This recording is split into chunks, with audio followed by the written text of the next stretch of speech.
In the previous video, we discussed about the status of man and the concept of gain and loss.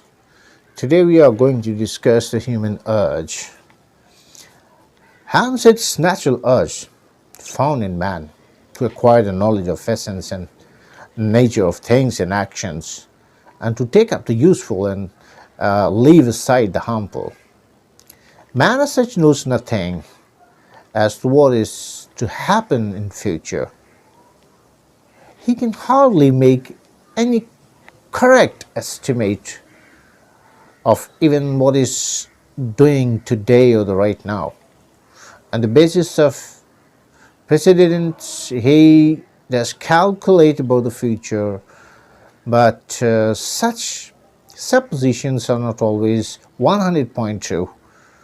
On the contrary, they sometimes prove to be entirely wrong, and very often his actions bear out only such results as go completely against the expectations.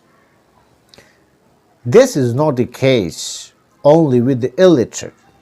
Even the elite and the experienced have to meet such failures.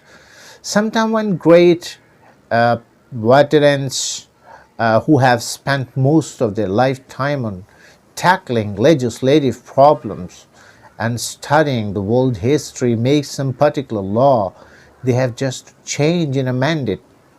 Because soon after its enforcement, they find that the consequences of its applications misfit their primary aim in view.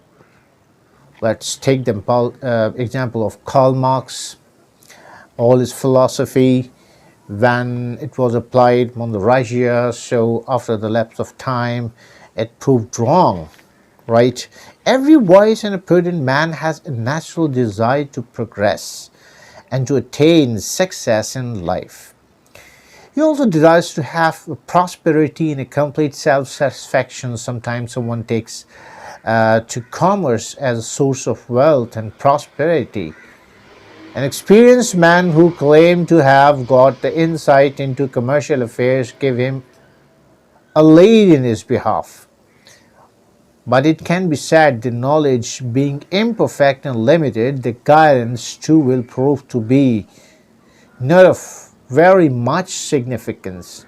The suggestions, therefore, should always be open to correction and further modification.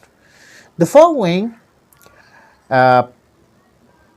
preliminary discussions mean that every human being is rather compelled to accept the Superman authority whose knowledge should over not only past and present but also the future and coming events.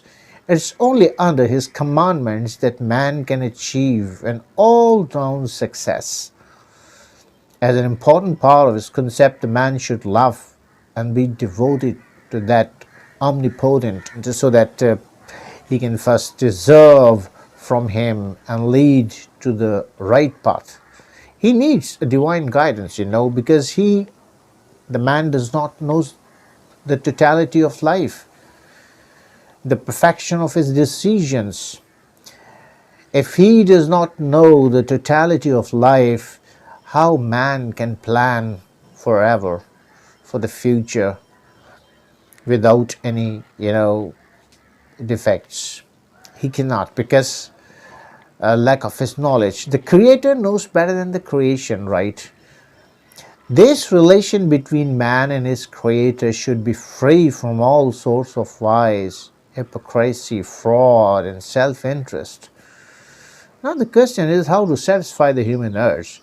In order to enjoy the benefits and to be protected against the harmful situations, the man not only wants to aspire for abstract and invisible objects, but also to enjoy the concrete and the material object.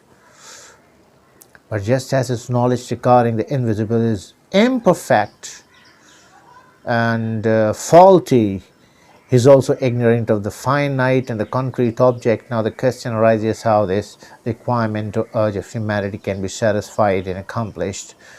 And furthermore, whether he has got any source of to acquire the knowledge which is primarily necessary to satisfy this urge. Some of us, without examining the pros and cons of the problem, will give the often repeated answer that we are possessed of wisdom and have senses and conscience to discriminate and distinguish between the good and bad and right and wrong and black and white.